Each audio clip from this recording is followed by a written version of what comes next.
Don't forget to like, subscribe and turn on notifications to our channel. Drop a comment below, let us know what you'd like to see. Okay, so in today's video, it's only a little quickie one, but Miss Cora here, Jules' little buddy, and she's going to leave me alone. That's okay. Cora has a rather annoying habit, and that is to windsuck. Dreaded words to nearly any equine owner out there. So I'm going to go over and show you what Cora has been doing and simultaneously show you what I did to hopefully cure the behaviour. Come with me and I'll show you what we did. So this isn't her only post, but as you can see there's plenty of marks along here, along the bark and along the top, where she's actually shredded it from physically biting down on it with her top and bottom teeth in the front and then drawing air back. Simple enough behaviour, but it can cause long-term health issues in a lot of horses, including causing ulcers. So while the bulk of my electric fences, if the camera pans for me, you can see I've put electric fences nearly everywhere, except for nearly every strainer post at any gate point.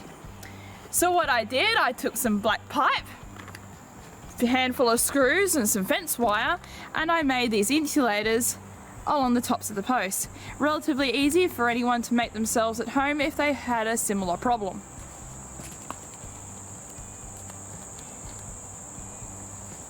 Cora's little issue doesn't stop with affecting her weight. It was originally a bit of a behavioural issue when she came here, in that she was an equine boomerang. You'd push her away and she's like, no, I'm going back to my post and I'm going to stand here and suck and there's nothing you can do about it. But it didn't stop there. Her behaviour has gone on most of her life, my guess since she was weaned from her mother. So she's done it for the better part of nearly 21 years.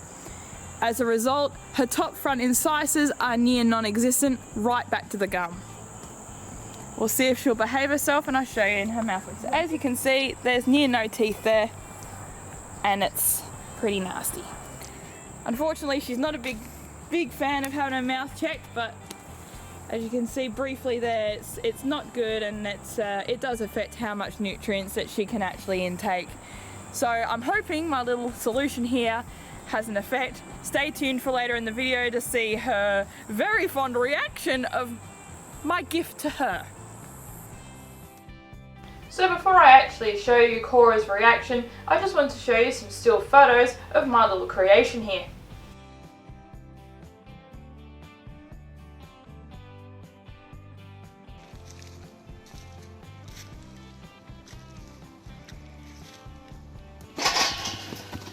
There we go.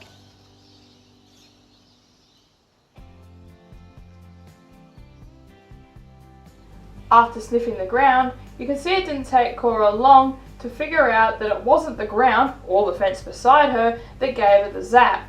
Rather, it was my little creation sitting on top of the fence post.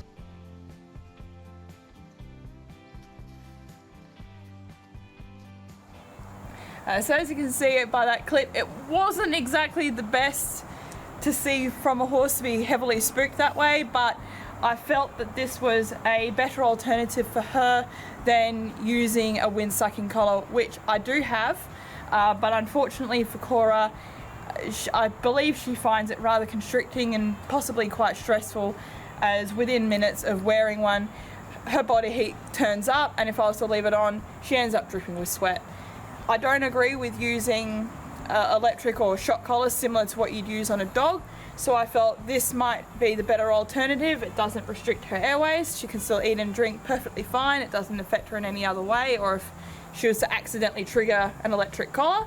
So I felt that this was a good way for her to hopefully associate the zap with the behaviour at the object that she chooses.